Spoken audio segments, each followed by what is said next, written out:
Hello friends, welcome to our SR manga explanation channel. তো আজকে আমরা আবার এক্সপ্লেন করব ribbon as a dragon, Prince little evil dragon. চ্যাপ্টারের নাম হচ্ছে চ্যাপ্টার 2।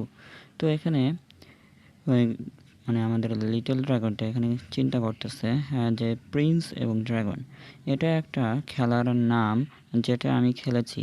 এই খেলাতে কি হয় আর কি, একটা সাম্রাজ্য যেটা প্রতিশোধের আগুনে চলে যায় আর কি লাস্টে। তো এখানে লিমন গোসালো গোল্ডেন সাম্রাজ্যের ক্রাউন প্রিন্স একটি কালো ড্রাগন এনেছিল। এই কালো ড্রাগন আর কি, এখানে কালো ড্রাগন অন্ধকারের মন্ত্রে তার জ্বলন্ত নিঃশ্বাস ছেড়ে জ্বলন্ত আগুন গাল দিয়ে বের করে এখানে পুরো জায়গাটা আর কি মরুভূমিতে বানিয়ে দিয়েছিল। আর সে শপথ করেছিল যে আমি এই মরুভূমিটা নিরাপদে রাখবো আর কি, রক্ষা করব। তো এরপরে এখানে বলতেছে অলৌকিকভাবে যুবরাজ বিপর্যয়কর ঘটনা থেকে বাঁচতে সক্ষম হন এবং কল্পনা রাজ্যের মধ্য দিয়ে একটি অসাধারণ যাত্রা শুরু করে। তো এরপরে এখানে কষ্ট সহ্য করে এবং ব্যক্তিগত বৃদ্ধি অভিজ্ঞতার পরে যুবরাজ জাদুকরী একটা স্পেয়ার অর্জন করে। সেটা বিশেষভাবে ড্রাগনকে মারার জন্য তৈরি করা হয়েছিল। তো এই স্পেয়ার দিয়ে একটা শয়তান ড্রাগনকে মেরে ফেলেছিল।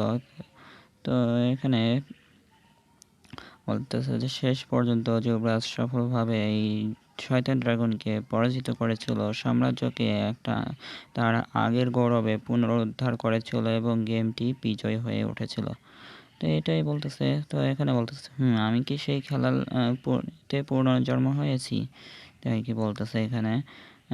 এক সেকেন্ড দাঁড়াও, তাই কি বলতেছে তাহলে কি গেমের ফাইনাল বস কি আমি, এই কালো ড্রাগন ইনফার্না? তো এরপরে বলতেছে আমি কি সত্যি আবার পরাজিত হওয়ার পর এই শয়তান ড্রাগনে পরিণত হব? এরপরে বলতেছে আমি কি সত্যি খেলার সেই ফাইনাল বস ড্রাগনের হত্যা ড্রাগন শেষ হয়ে যাবে ইনফার্না ড্রাগনটা, তো আর কি বলতেছে। তো এখানে আহ, ভয় পেয়ে আছে আর কি। তো এখানে কিংকে দেখানো হয়, কিং যে লিমন প্রিন্সের ফাদার এখানে ড্রাগনটা হাতে নিয়ে দেখতেছে। যে এখানে বলতেছে অনেক ছোট এই ড্রাগনটা। তো এই ড্রাগনও মাই মাই করে বলতেছে আর বলতেছে যে আমি তো ছোটই হব, কারণ আমি কেবল ডিমের থেকে বের হয়েছি। তো এরপরে বলতেছে মহারাজ আমি কি আপনি কি দয়া করে আমাকে এই ইনফার্নাকে ফিরিয়ে দিতে পারেন, কি বলতেছে এখানে তার বাবাকে মহারাজ বলে ডাকতেছে।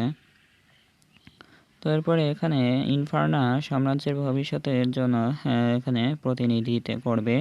আমি তোমাকে ড্রাগন দিয়েছি পোষা প্রাণী হিসেবে নয়, তাই বলে এখানে কিংটা আর কি ড্রাগনটাকে ওই লিমনের কাছে দিয়ে দিয়েছে। দিয়ে দেওয়ার পরে এখানে বলতেছে আগামীকাল থেকে আমি তোমার এবং ইনফার্নার জন্য একটা শিক্ষক ব্যবস্থা করব। তো দান্তে দান্তে হচ্ছে লিমনের ভাই। দান্তে 4 বছর বয়সে পাঠ নেওয়া শুরু করেছিল এবং ইতিমধ্যে সে 7 বছর বয়সী। তা বিবেচনা করে পড়াশোনা শুরু না করাটা তোমার একটা অযৌক্তিক ব্যাপার, তাই কি বলতেছে এখানে। লিমন এতদিন আর কি পড়াশোনা করেনি, তাই কি বলতেছে এখানে। তো এখানে বলতেছে ইয়াস ইওর হাইনেস। তো এরপরে এখানে বলতেছে ক্রাউন প্রিন্স একটা জিনিস, কিন্তু সদ্য জন্ম নেওয়া ড্রাগন মানে সবে জন্ম নেওয়া একটা ড্রাগন এসব কি শিখতে পারে, তাই কি বলতেছে। হয়তো এই ধরনের দুনিয়াতে ড্রাগনের পক্ষে মানুষের ভাষা শেখা আর কথা বলা সম্ভব। আবার হয়তো এটা মানুষেও পরিণত করতে করা যেতে পারে। তো এখানে ড্রাগন আর কি মানে ইনফার্না তোমার কি ক্ষুধা পেয়েছে, নাও দুধ খাও, দুধ আছে দুধ খাও, তাই বলতেছে এখানে। ফিডারে করে দুধ খাওয়াচ্ছে ইনফার্নাকে, আমাদের মেন ক্যারেক্টারকে। এই ছেলেটা খুবই বিরক্তকর, প্রিন্সকে বলতেছে। তো ভুলে যাও, আগে আমার ক্ষুধাটা মেটাই, তাই কি বলতেছে। তো এরপরে এখানে এই কিংটা চুপি চুপি করে আর কি দেখতেছে ইনফার্না আর লিমনকে। তো বলতেছে সত্যি এই শিশুটা তার মায়ের সাথে সবসময় সবচেয়ে সাদৃশ্যপূর্ণ বলে মনে হয়, মায়ের সাথে মিল আছে।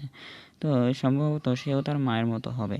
তো এরপরে এখানে বলতেছে আহ, মানে এখানে লিমনটা আর কি তার কিংয়ের দিকে তাকায় আছে। তো কিং এখানে মাথায় একটু হাত বোলাই দিচ্ছে, বলতেছে মানুষকে অনেক চিন্তায় ফেলে দেয়। তো এরপরে মহারাজ, তো এরপরে এখানে বলতেছে লিমন তুমি কি ভুলে গেছো যখন আশেপাশে কোনো কর্মকর্তা নেই তখন তুমি আমাকে বাবা বলে ডাকবে, আর যখন কর্মকর্তা থাকবে মানে মানে না থাকে মানে ততক্ষণ তুমি এভাবে ইউর হাইনেস বলে ডাকার দরকার নেই, তাই কি বলতেছে। তো এখানে ঠিক আছে বাবা, আমি বুঝতে পেরেছি। তো এরপরে বলতেছে বাবার কমপ্লেক্স, হ্যাঁ হ্যাঁ তাই কি বলতেছে লিটল ড্রাগন। তো এখানে প্রিন্সের মানে আদর করে এখানে চলে যাচ্ছে। তো এখানে প্রিন্স বাকিগুলোর সাথে আর কি এখানেই রয়ে গেছে। তো এখানে দাঁড়া দাঁড়া খেলতেছে এইসব, বলতেছে এটা কি শামুক নাকি, যাই জিজ্ঞেস করতেছে প্রিন্স। তো এরপর বলতেছে এবার তথ্যগুলো সাজানো যাক, আমাদের লিটল ড্রাগন বলতেছে। তো আমাকে যখন হত্যা করা হবে, কিন্তু কেন আমাকে হত্যা করা হবে। তো এরপরে বলতেছে এবার আমাকে হত্যা করা হবে কেন, তাই কি সব ভাবতেছে। তো এখানে আমার পরিচয় হচ্ছে আমার আত্মা আমার দেহ ছেড়েছে এবং ড্রাগন হিসাবে পুনর্জন্ম পেয়েছে, আর অজানা আমার আসল শরীর বিয়ানীয় মৃত্যু হয়ে গেছে। এটা কি বলতেছে এখানে বসে বসে এসব ভাবতেছে। তো এখানে পরিচিত এটি দ্য প্রিন্স অ্যান্ড দ্য ড্রাগনের গেম ওয়ার্ল্ড। আমি ইনফার্না, একটি কালো ড্রাগনের চূড়ান্ত বস, মানে ফাইনাল বস। তো এরপরে এখানে প্রিন্স দেখানো হয় যে ড্রাগন মানে প্রজাপতি নিয়ে খেলতেছে এবং তিনি ভবিষ্যতে আমাকে পরাজিত করবে। তো এরপরে তিনি বলতে এখানে ওই যে প্রিন্সকে মনে হয় বোঝানো হয়েছে। তো এখানে সন্দেহ, যদিও একটা খেলার জগৎ, এখানে স্ট্রেংথ, ম্যাজিক আর আছে কিছু দক্ষতার মতো কোনো শক্তি থাকতে পারে এখানে।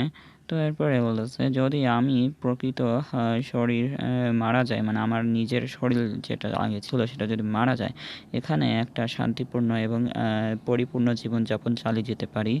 তো কিন্তু আমি যদি বেঁচে থাকলে ওই খেলা থেকে বাঁচার উপায় খুঁজতে হবে আমাকে।